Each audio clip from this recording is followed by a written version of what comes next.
Flasim për faktin që tashmë gjykata e posaçme do të therras në një seancë për sa i përket dosjes Partizani, kryeministrin Edi Rama në cilësinë e dëshmitarit si ish kryetari i Bashkisë Tiranës. Dhe bëhet fjalë është një kërkesë e cila është bërë nga avokatët mbrojtës të ish kryeministrit Sali Berisha. Dhe fakti simbolik është ky që kryeministri Edi Rama shkon për herë të parë në godinën e SPAK apo në godinën e gjykatës posaçme. Dhe në lidhje direkte unë kam avokat Leonard Karajn, avokat, shumë falenderit. Falenderit juve. Çfarë do thot thirrja e kryeministrit Edi Rama në një seancë në gjykatën e posaçme? Në një vend normal nuk do bënte fare përshtypje. Një vend anormal si kundër jemi neve është lajm i madh. Sepse teorikisht do ishte hera e parë që një kryeminist në detyrë të shkonte të paraqitej në një organ si kundër është GKK-ja në rasti konkret, gjykata, për të dëshmuar si dëshmitar, madje unë e konsideroja gati dëshmitar kyç në atë aferë, të cilën akuzohet paraardhësit i zoti Berisha, dhe e pres me padurim domethënë se si do sillet prokuroria në rasti konkret, dhe avokatët e zotit Berisha po ashtu, të cilët do të jenë të yshtur pastaj për të bërë dhe ata pyetjet e tyre për të kërkuar përgjigje nga kryeministri aktual zoti Rama. Rama në tërësinë e vet do pyetet si ish kryebashkiak, është fakt domethënës që në dosjen voluminoze, dosja ashtu quajtur dosja Partizani, zoti Rama del si një personazh jo pa përgjegjësi, të thoja unë, sigurisht fajin ose pa fajsin tjetër kush e jep, sepse vërtet aty është dhënë prona ish klubi Partizani atyre të cilët ishin ish pronar, ose më mirë pronarët de jure dhe de facto të asaj prone aty. Por destinacionin e ka ndryshuar kryebashkiaku aso kohë, zoti Edi Rama. Po, ka dalë publikisht, ka pranuar për një pjesë të vogël, ka thënë, ka dalë ka pranuar këtë. Një pjesë të vogël. Pjesë e vogël, pjesë e madhe, tani ti po hodhe një pikë uthull te vera, prishet e gjithë vera, teorikisht. Kjo është arsyetimi pastaj hajde të kapim pas fjes perit, është tjetër histori. Sigurisht, gjykata do ta vlerësojë në logjikën e vet. Nuk bëj as prokurorin as gjyqtarin këtu unë po bëj analizë juridike.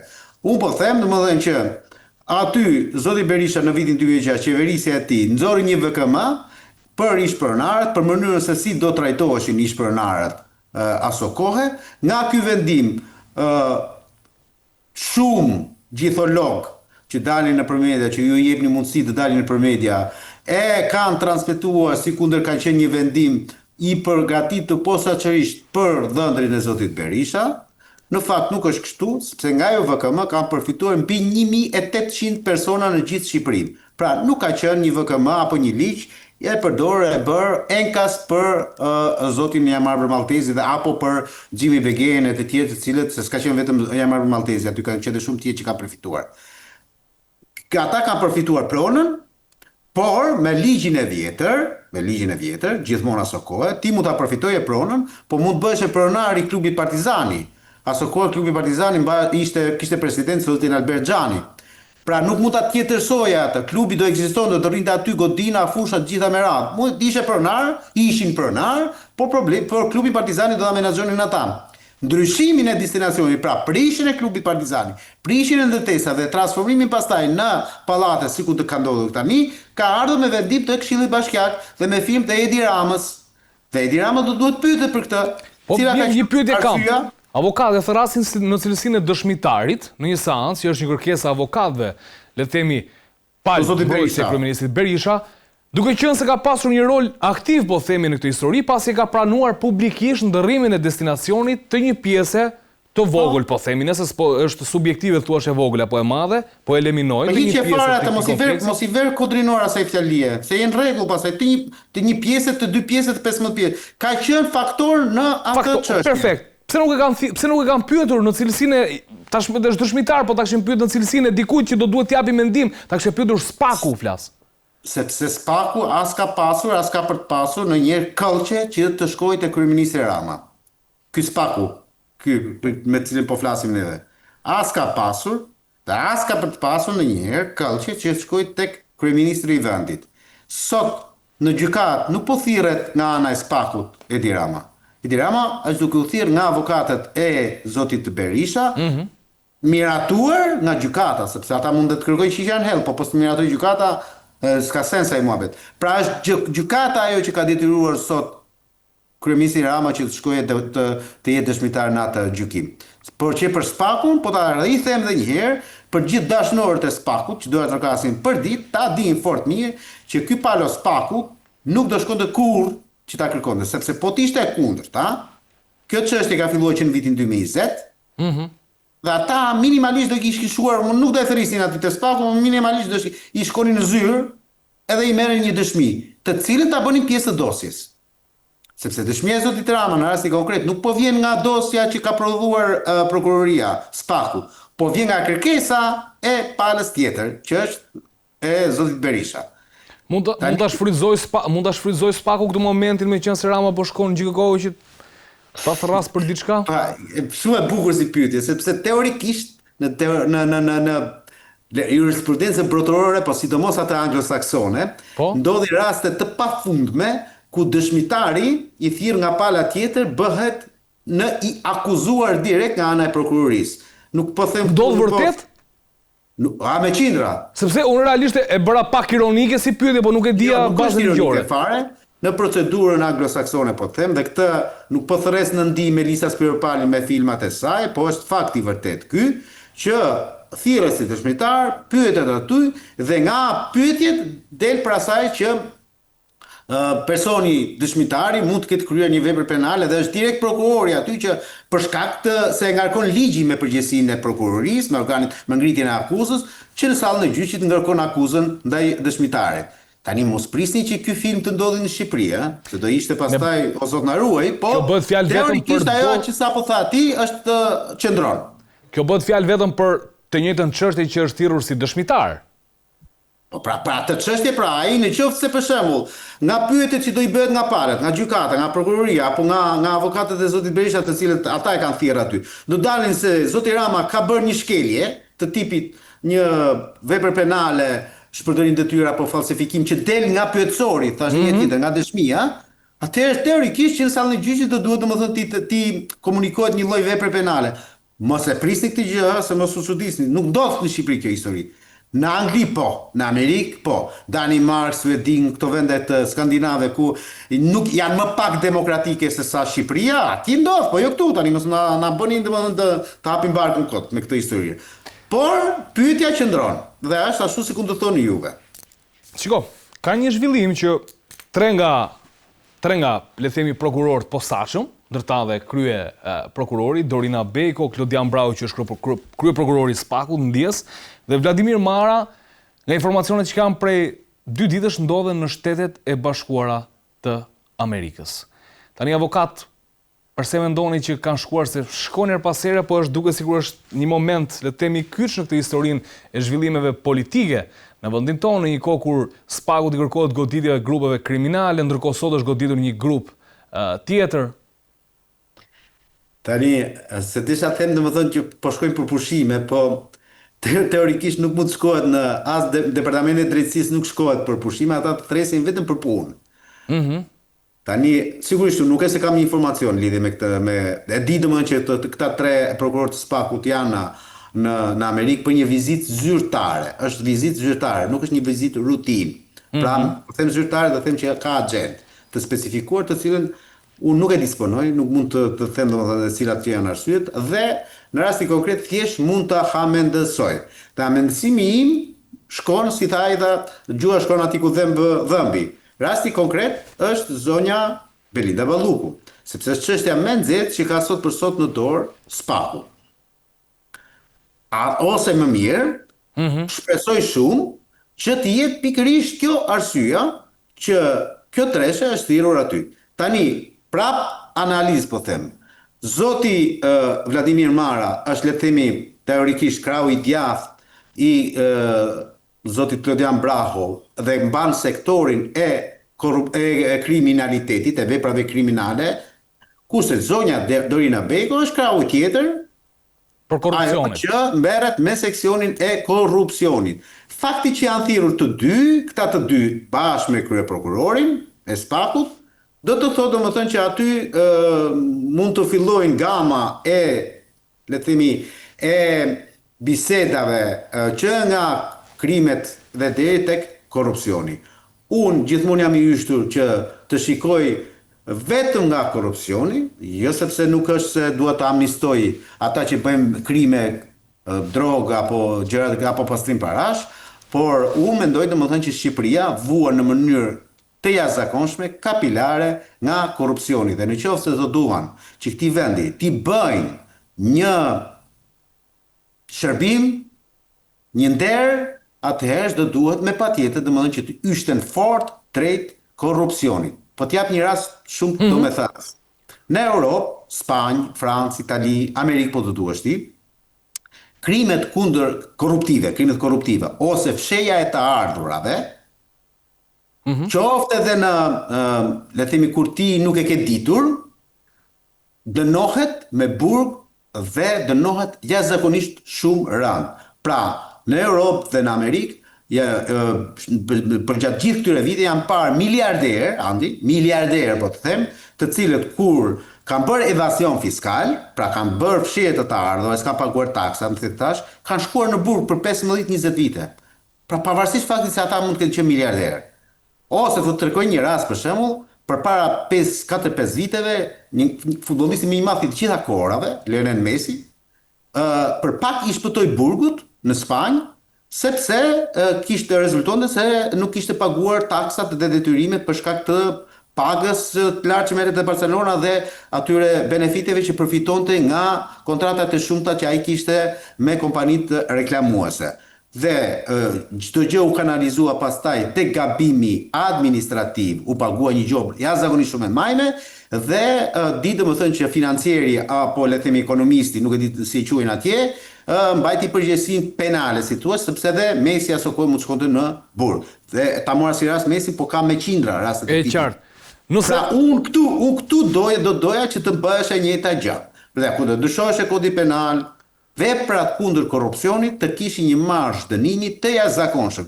Nëse e kanë 7-8 sot, le ta çonin 16, le ta çonin 20. Dhe ata që merreshin me korrupsion, detyrimisht që nga momenti i hetimit të shkonin me masa sigurimi personal në burg dhe të dënoheshin ashpër edhe rrep. Vetëm në këtë lloj mënyre, unë mendoj domethënë që në harkun kohor pasaj të 5-6 se kjo nuk bëhet me një të rënd lapsit, por me implementimin e një reforme të tillë, po them unë, mundet domethënë të uleshë gepi i madh i korruptimit në Shqipëri. Ndërkohë që këtu ndodhte kundërta. Edhe me kodin e ri penal që ne na ofrua vjet, veprat e korrupsionit uleshin gati 2 fish. Pra, nëse ishin 7-8, dënimi bëhej 4. dhe në anën tjetër vendimi i gjykatës lartë. Ai tjetër historia ajo, po të them një gjë tjetër tani. Po të shikosh, të gjitha ndrikullat e Bashkisë Tiranë, ish drejtoreshkat e bukura të Lalierit, apo jo vetëm, edhe le të themi ministër apo ministre, drejtor apo drejtor të qeverisë Rama, të cilët teorikisht nga Spaku gjatë këtyre viteve janë çuar edhe në gjykat, kanë marrë pastaj dënime qesharake. Kur të them qesharake në kuptimin e plot fjalë, është e turpshme. Po mirë, çfarë mund t'ju thonë këtyre në SHBA tani? Sepse kjo është vizitë zyrtare. Ne realisht nuk e dim, po themi ne bëjmë një analizë juridike dhe një analizë të kuptimit se për çfarë mund të thirret në një moment të caktuar kreu i SPAK me 2 drejtuesit e tjerë, duke bërë një analizë, është analizë e mirë tillë. Po. Po çfarë mund t'ju kërkojnë duke parë të gjithë situatën? Se ne mund ta lidhim me Ballukun, që bën shumë sens. Në rastin e zonjës Beko dhe kryeprokurorit për grupet kriminale, është zoti Mara, që sigurisht bën sens, sepse Amerika kërkon goditjen e grupeve kriminale. Por çfarë mund t'ju thonë atje? Pra, le të themi i yshtin të jenë më të fortë, të patrembur. Atje nuk të thonë, atje t'japin urdhër. Pra Amerika është mësuar jetë e mot që nuk të thotë a do ta bësh këtë gjë, duhet të bësh këtë gjë. Pra nuk ka diplomaci kur vjen puna te perandoria globale. Atje ka vetëm urdhra. Dhe ajo që sapo tash pak më përpara është uroj shumë që urdhri të jetë faktik. Pra urdhërues në kuptimin e plot fjalës, arrestoni zonjën Balluku, apo cilin do mo, se s'po duhet merrem me zonjën fjalë vetëm, apo cilin do, që mos e bëj personale gjën. Njerëz të cilët kanë futur duart në xhepat e shqiptarëve. Merruni me krimin. Ti thua domethënë që ta e kanë luftuar botën e krimit, unë të them ty domethënë që këta po e kanë luftuar botën e krimit, po pjesa më e madhe e atyre të cilët janë konsideruar si kapot e grupeve kriminale, janë arrati, ose teorikisht janë arrati, se ata po janë për kokër qefit aty ku janë. Po të duhesh ti që të grupi i Durrësit, që të grupi i Elbasanit, që të grupi i Shkodrës, të gjithë, në Shqipëri nga kjo puna e SPAK-ut është azjesuar vetëm grupi i Niklës. Vetëm Nikla është azjesuar. Dhe Vis Martina duke futur aty, Visin, Leonard Dukën, ky fundi që Bamin, pra vetëm ky grup. Kurse grupi Durrësit, jashtu quajtur grupi Durrësit, është narrati. Ose Gysa Gasi, gjithë thonë domethënë që ha e pi rrugëve të Durrësit, tani se di, sepse nuk kam informacion për të. Po për Suel Çelën po ashtu, për Bajrat po ashtu në Shkodër. Pra, çfarë kanë bërë këta? Këta kanë nxjerrë urdhra për ndalime, për fakti është domethënë që këta njerëz nuk janë arrestuar. Kështu që edhe kjo është një çështje për mendimin tim, e cila me shumë gjasa mund të debatohet ose mund të urdhërohet nga ana e drejtësisë amerikane, e cila, me thënë drejtën, gjatë këtyre 5-6 muajve të fundit, unë e kam parë paksa apatike dhe të tërhequr në raport me SPAK-un. Ndoshta sepse neve jemi mësuar gjithmonë domethënë që syt t'i kemi nga Amerika, nga mbështetja e saj, sepse vetëm atë kemi frikë, jo ne, klasa politike, se ti dhe unë, duke mos qenë asnjë subjekte të SPAK-ut dhe s'kemi për që ndonjëherë besoj, nuk kemi se të kemi frikë nga njëra apo tjetra. Por klasa politike frikën e ka të yshtje vetëm nga Amerika. Ndaj uroj shumë domethënë që kjo vizitë atje, kur ata të vinë këtu, të vinë duar plot në kuptimin dhe mendje plot gjithashtu, në kuptimin e plot fjalës dhe të nisin atë, nuk po them mësymjen, sepse nuk ka më mësymje në SPAK, por proceduraliteti me qëllim që gjërat të shkojnë në vendin e vet. Dhe shumë e rëndësishme, Andi, nuk mundet që një organ akuze të bëj një bujë të madhe, jo vetëm në media, por edhe me shkresat që ajo nxjerr publikon për Andin, për Nardin apo cili do, dhe pas 5-6 muajsh, për 1, 2, 3, 5, 7 vepra penale, dhe pas 5-6 muajsh pasaj, gjysmë e këtyre vepra penale i pushon. Vetë SPAK-u. Tani, ose aty ke të bësh me ignorant të fushës, ose aty pastaj ke një yshtje nga ana e prokurorëve dhe oficerët policisë gjyqësore me ndësi komuniste, t'ja mbushun veprën penale plot njëra aty, ta plaset arras mbrenda, pastaj gjatë rrugës se shohim me bëjmë. Kjo është mendësia totalitare komuniste. Ajo që bënte aso kohë Ariani Çela. Të raste mbrenda, pastaj ti qepte letrat. Pse ta them këtë? Sepse është rasti i Jonaid Myzyrit, i cili veprat e cilit penale, gjysma e veprave penale të cilit janë pushuar me kërkesë të SPAK-ut. Tani unë nuk merrem me personazhin. Mund të jetë i vërtet që ato vepra penale nuk qëndrojnë. Po unë merrem me faktin domethënë që ti si SPAK, si organ akuze dhe si organi më i lartë i hetimit në Shqipëri, sepse ne prandaj kryuam prokurit posaçme, se ndryshe kishim prokurit e jurisdiksionit të gjithë, ashtu si kishim, nuk ka arsye domethënë që ta mbash në person në hetim kaq shumë kohë, me kaq shumë vepra penale dhe pastaj thuash, më fal, nuk i pas ke bërë këto ti. E kuptoj këtë histori. Shëbaja Nard, pyetje, a mund të dërgoj me vete këtyre prokurorëve dosje apo emra, apo le të themi sinjalizime të mundshme? Kanë diçka ande ti thonë që shiko se kur të ktheheni keni 1, 2, 3 punë. Po me emra konkret në dosje specifike, me informacione më saktë, me informacione konkrete. Unë di që SBA-ja ka kohë që bashkëpunon me SPAK-un edhe her pas here në SPAK ka pasur, si të thuash, personazhe ose nën punës së DEA-s që kanë qenë në si ndihmës, le të themi ndihmës. Si personazhe të cilët kanë referuar në prokurorët e SPAK-ut. Kështu që Edhe kjo mund të jetë, sepse ata e kanë informacionin shumë herë më të specifikuar dhe detajuar se sa policia shqiptare apo prokuroria apo shteti shqiptar në tërësinë e vet. Sidomos kur vjen puna tek kriminaliteti, tek ajo pjesa e drogës e veprave kriminale të cilat jo domosdoshmërisht janë në territorin shqiptar. Kështu që sigurisht që mund të ndodhin të një histori e tillë.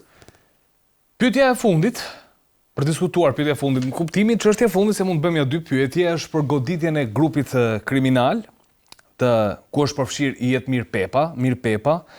Thot Spaku që godit grupi kriminal i strukturuar, ndërkombëtar, u ekzekutuan masat e sigurime dhe u sekuestruan pasuri me vlerë 12 milion euro. Janë 8 episode të trafikut të drogës të kryera gjatë periudhës 2019-2021. Ky grup ka operuar në Amerikën Latine, në Belgjikë dhe në Holandë, ku janë dokumentuar pra këto 8 episode në sasi të lartë të trafikut të drogës. Tani janë 232 pasuri të luajtshme dhe të paluajtshme ndaj personave në hetim. Tani kur bëhet fjalë për pastrimin e parave në art, pas ka qenë shumë e lehtë, po e them kështu, po e bëj konstatim tani unë këtë. Ti pastrosh parat në Shqipëri. Tani ka të verë për pas kemi qenë gjithë këto vite. Jo. Në Shqipëri është shumë e lehtë ti pastrosh dhe pjesa e pastrimit të parave në Shqipëri ka shkuar kryesisht në ndërtim. Sepse po ta vësh re, ne Shqipëri, Tirana është, si të thuash, një nga ato kryeqytete ku 1 metër katror ndërtim ka shkuar gati si ta blesh në Paris apo në Londër. Kështu që në këtë aspekt mendoj domethënë që është pastrim parash. Para. Dyta, ti vetë the domethënë që janë vepra penale të cilat vinë në vitin 2019-2021. Pra, nga s'ka si të zbuluar avokatë? Kanë ardhur për shkak të Enkros dhe Skaj ECC-s. Pra, nuk kanë qenë hetime të thelluara që i kemi bërë ne, por kanë qenë ato të cilat kanë ardhur për shkak të përgjimeve që kanë pasur organet legjislatuse franceze, holandeze, gjermane. Nëse do eci me këtë ide, për mendimin tim, janë çështje pothuajse të rëna, sepse përgjimet e Skaj Enkroçatit dhe Ekros kanë në pjesën më të madhe të Europës nuk konsiderohen si prova. Gjykata kushtetuese e ka lënë shqiptare, e ka lënë as mish as pesh, duke i lënë një lloj mënyre mundësinë gjykatave tona të nivelit të dytë që ta interpretojnë një gjë të tillë, nuk e di se si mund të shkojë. Pjesa e konfiskimit e sekuestrimit të pasurive që thua ti, unë mezi pres që ti në një emision të radhës kur të jetë ai, po besoj se do jetë shumë i largët, të më thuash mua Spaku, shteti shqiptar ka konfiskuar. Ta them tani, domethënë nga 40 e kusur milion euro të sekuestruara për gjatë vitit 2025, pasuritë e konfiskuara janë diku tek 1.ca milion euro. Domethënë në raport është frikshme. Shumë pak të, domethënë mos e ki drojtën se do bëjmë. Ti sekuestrosh është një gjë, ti konfiskosh është diçka krejt tjetër. Kur i sekuestrojnë këta thjesht ngren pazarin, i them unë. Një pjesë e pronave tani hajde më tako. Nga informacionet që kam unë, avokat, të një pjesë e mirë e pronave të cilat janë sekuestruar në ndaj grupeve kriminale, grupe me emër sot janë prapë në duart e atyre.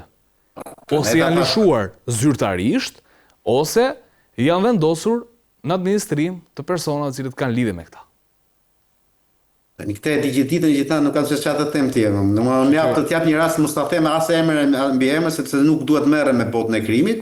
Aty te Iraqja ku jetoj unë aktualisht përpara 5 vitesh për shkak të pronarit i cili ishte një person me damp ndërkombëtare si trafikant droge, ai kishte nisur ndërtimin e 5-6 shkullave bashk, pra po flas për 30.000-40.000 metër katror ndërtim. Më beso, u vendos një administrator nga ana e shtetit aty sepse ai normalisht domethënë ju sekuestruan, sikundër e thua ti, dhe të bënte çudi andi, domethënë që ato kullat e aktia ecën më shpejt, mbaruan më shpejt se të gjitha pallatet e tjera. Dhe kur pyese ore si është e mundur që këtu shkojnë gjërat, por e tha administratori ta e ka vënë shtetit, apo tjetër tha i rregullon ta ai që është, që e ka pasur. Pra, e gjithë kjo histori është thjesht për të na marrë për hunde. Sepse këtu nuk ka konfiskim pasurie. Ajo që të thash më përpara në qasje, ne nuk kemi nevojë Andi të bëjmë masa sigurimi personal të mërshme duke i futur njerëzit në burg, plasë aty mrena në burg. 2600, 2700 vete i ke sot në paraburgim. Rreth 1300, 1400 i ke vetëm me dënim. Pra e kupton domethënë se në çfarë pozicionesh jemi, është dy fish atyre që janë paraburgosur, përkundrejt atyre që janë të dënuar. Ne nuk e kemi të nevojshme ta bëjmë gjë të tilla. Ne kemi të nevojshme të bëjmë një gjë tjetër. Leonard Garaj vlerësohet si një person që ka korruptuar për një tender X, Y, Z, konfiskoi pasurinë dhe ndiqen në gjendje të lirë, Nardin të lodhet ai gjatë gjithë kohës, por në momentin kur ti ja merr pasurinë nga aja të zhëja, nga aja të zhëja dhe ka mundësi për t'ia gjetur. Se ti nuk mund të shkosh vetëm te pasuria ime, do të shikosh te pasuria e familjarëve, bla bla bla, historia të këtij tipi, atëherë ti e ke dënuar ata. Nuk është dënim ta çosh thjesht në burg, ti të rria me pushime aty tek ai burgu ku ke shtëpinë ti afër në Durrës, bëj ca pushime atje, edhe pastaj thua, mbarova unë. Po që ai mund t'i ketë bërë dëm shtetit shqiptar, qytetarëve 100 milion, 200 milion euro, çfarë përfitova unë ti shqiptarët në këtë mes? Asgjë.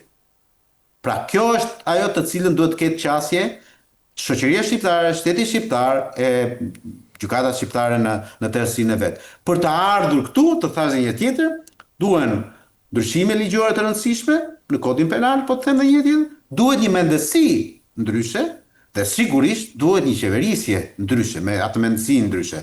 Sepse çdo gjë këtu vjen nga politika. Shqipëria është aq shumë e politizuar, sa që është e pamundur që në çdo hallkë këtij shtetit të mos ketë lidhje me politikën.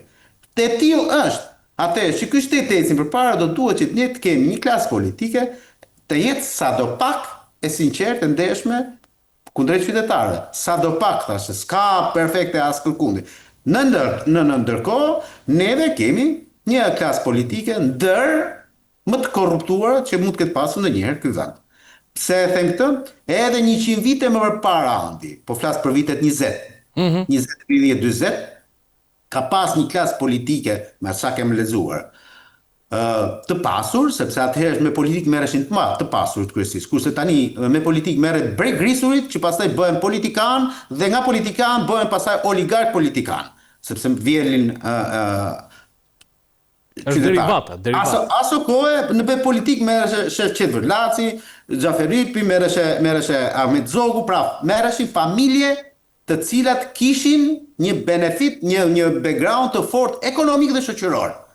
Jo sa atëherë nuk ka pas korrupsion, nuk kuptoj drejt, po të paktën ishte kjo pari e madhe e njerëzve.